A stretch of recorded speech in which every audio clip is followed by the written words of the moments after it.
চৰাইদেউ জিলাৰ অসম জাতীয় পৰিষদ মাহমৰা সমষ্টি সমিতিৰ কাৰ্যালয়ত জাতীয় যুৱ শক্তি আৰু জাতীয় মহিলা শক্তি মাহমৰা সমষ্টিখন দেওবাৰে নৱীকৰণ কৰা হয়। অসম জাতীয় পৰিষদ মাহমৰা সমষ্টি সমিতিৰ মুখ্য কাৰ্যালয়ত অসম জাতীয় পৰিষদ মাহমৰা সমষ্টি সমিতিৰ সভাপতি ৰাজীৱ ৰাজ কোঁৱৰৰ সভাপতিত্বত অনুষ্ঠিত সভাত অসম জাতীয় পৰিষদৰ কেন্দ্ৰীয় উপসভাপতি দিলীপ কুমাৰ কোঁৱৰ, সম্পাদক মানিক গগৈ, অসম জাতীয় পৰিষদ চৰাইদেউ জিলাৰ ভাৰপ্ৰাপ্ত সভাপতি মিণ্টু তাঁতী, সাধাৰণ সম্পাদক কপিল চেতিয়া, অসম জাতীয় পৰিষদ মাহমৰা সমষ্টিৰ উপসভাপতি মহিবুদ্দিন আহমেদ, সম্পাদক ত্ৰয় সুনীল গগৈ, পলাশ গগৈ, শুভ্ৰজ্যোতি শ্যাম গোহাঁই, জাতীয় মহিলা শক্তিৰ কেন্দ্ৰীয় কাৰ্যনিৰ্বাহক সদস্যা ৰীমা বৰা উপস্থিত থাকে।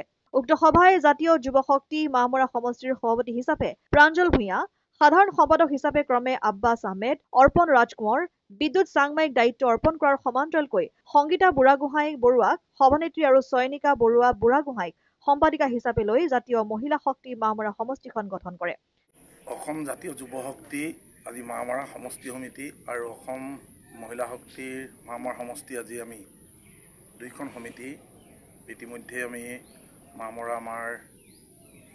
মাহমৰাত আজি আমি গঠন কৰিলোঁ আৰু আমি আশা ৰাখিছোঁ যে আজি মহিলা শক্তি আৰু যুৱ শক্তিৰ সমষ্টি সমিতিৰ দুইখন সমিতিয়ে আগন্তুক দিনত আমাৰ যুৱসকলৰ বিভিন্ন চিন্তাধাৰা যাতে লৈ যাব পাৰে আৰু মহিলাসকলৰ চিন্তাধাৰা লৈ অসমত যাতে আমি জাতীয়বাদ ধ্বজা যাতে আমি সমগ্ৰ অসমৰ লগতে যাতে আমি মাহমৰা সমষ্টিত আমি উৰুৱাব পাৰোঁ, তাৰ কাৰণে আমাৰ যুৱ শক্তি নৱনিৰ্বাচিত আমাৰ সভাপতি আমাৰ প্ৰাঞ্জল ভূঞা, কাৰ্যকৰী সভাপতি আমাৰ ধীৰাজ চুতীয়া, চুম্ভু বৰুৱা, সাধাৰণ সম্পাদক হিচাপে আমাৰ বিদ্যুৎ চাংমাই, আমাৰ অৰ্পণ ৰাজ কোঁৱৰ আৰু আব্বাছ আদি কৰি তেওঁলোকক আমি দায়িত্ব দিছোঁ। ঠিক তেনেদৰে মহিলা শক্তিৰ কাৰণে আমি সংগীতা বৰুৱা বাইদেউক আমি সভানেত্ৰী হিচাপে লৈ আজি আমি গঠন কৰিছোঁ। আশা ৰাখিছোঁ যে বাইদেউ মহিলা শক্তি আৰু যুৱ শক্তিয়ে সকলোৱে ঐক্যবদ্ধভাৱে মাহমৰা সমষ্টিত যাতে আহি থকা দিনবিলাকত যাতে শক্তিশালীভাৱে অসম জাতীয় পৰিষদক যাতে তেওঁলোকে প্ৰতিনিধিত্ব কৰে।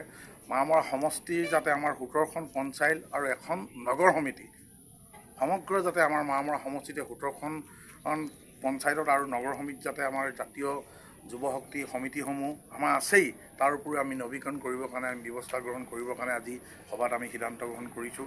তাৰ লগে লগে মহিলা শক্তিসমূহ আমি নৱীকৰণ কৰিবৰ কাৰণে আমি আজি সিদ্ধান্ত গ্ৰহণ কৰিছোঁ। আশা ৰাখিছোঁ আহি থকা দিনবিলাকত যাতে আমি 26 চনৰ নিৰ্বাচনত অসম জাতীয় পৰিষদে মাহমৰা সমষ্টিৰ পৰা আমি যাতে প্ৰতিদ্বন্দ্বিতা কৰি যাতে আমি এগৰি যুঁজিবৰ কাৰণে ইতিমধ্যে আমি সাজু হৈছোঁ। অনাগত দিনবিলাকত মাহমৰা সমষ্টিত আমি অসম জাতীয় পৰিষদক আমি যাতে সবলভাৱে নেতৃত্ব দি সমগ্ৰ অসমৰ লগতে মাহমৰা সমষ্টিত আমি বিজয় যাত্ৰা উৰুৱাব পাৰোঁ, তাৰ কাৰণে আমাৰ চিন্তা চৰ্চাৰে আমি সাংগঠনিক আমি তৎপৰতা ইতিমধ্যে আমি কাম কাজ আৰম্ভ কৰিছোঁ।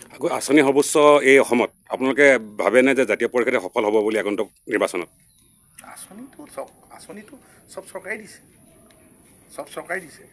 আজি আঁচনি বুলি ক'বলৈ গ'লেতো আঁচনিটো আপুনি ধৰক কি বুলি কয় কোনে দিয়া নাই? যোৱাৰ 15 বছৰ কংগ্ৰেছে দিছিল, সেই আঁচনিয়ে কাম দিলে জানো? আঁচনিটো কেতিয়াও ৰাইজৰ মাজত বা কোনোবা এখন ব্যক্তি বা কোনোবা এজন ব্যক্তিৰ কাৰণে ঠাই নহয়। এখন আঁচনি আহিছে, চৰকাৰে দিছে, সেই আঁচনি ভাগেই থাকিব। কিন্তু আঁচনিৰ উপৰিও আপুনি আজি এটা কথা কওক যে এতিয়া অলপ দিনতে অক্টোবৰৰ পৰা তেওঁলোকে কৈছে দাইল, চেনি, নিমখ তেওঁলোকে সুলভ মূল্যত দিয়াৰ ব্যৱস্থা গ্ৰহণ কৰিছে। তাৰ লগে লগে এতিয়া বজাৰত কি হৈছে?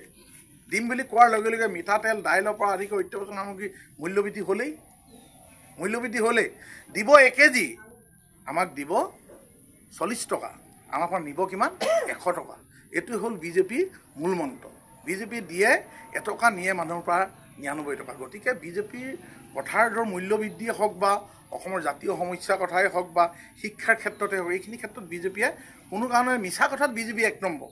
আজি মাহমৰা অঞ্চলতে আমি থিয় হৈ আছোঁ। আজি আমি এইটো কথা আমি উদ্বেগ পোৱা কৰিছোঁ। আজি আমি জজলি পাচলি আশে পাশে প্ৰায় এই কাষতে এই অঞ্চলতে দিচাংমানী অঞ্চলতে আমি য'ত উপস্থিত আছোঁ তাৰ আশে পাশে প্ৰায় 3খন প্ৰাথমিক বিদ্যালয় কিন্তু বন্ধ। কিন্তু তাৰ আশে পাশে 4খন মদৰ দোকান দিছে। বিজেপি ক'ত দিছে? আজি হিমন্ত বিশ্ব শৰ্মাৰ নেতৃত্বৰ চৰকাৰে কয় যে যিটো সময়ত আমি শিক্ষাৰ কথা কয় তেওঁলোকে শিক্ষাৰ কথা অলপ দিনৰ আগত শিক্ষাৰ কথা কৈছে কিন্তু শিক্ষাৰ কথা আগত স্কুলবিলাক কিয় বন্ধ কৰিছে অসমীয়া মাধ্যমিক বিদ্যালয়বিলাক কিয় বন্ধ কৰিছে তাৰ লগে লগে কিয় মদৰ দোকান দিছে তাৰমানে খিলঞ্জীয়া মানুহক মদ খুৱাই গোটেই জাতিটোক নিষেধ কৰিবৰ কাৰণে হিমন্তৰ চৰকাৰৰ এটা ব্ৰিটিছৰ এটা গুজৰাটী লবিৰ এটা ৰাজনীতি এই ৰাজনীতিত ভৰি নিদিবৰ কাৰণে আমাৰ অসমীয়া সমাজখনে আমি খিলঞ্জীয়া সমাজখনে কিন্তু আমি সকলোৱে বদ্ধপৰিকৰ হোৱাটো এতিয়া সময় আহিছে মথুৰাপুৰৰ পৰা ইছলাম আহমেদৰ ৰিপৰ্ট অসম আদিত্য।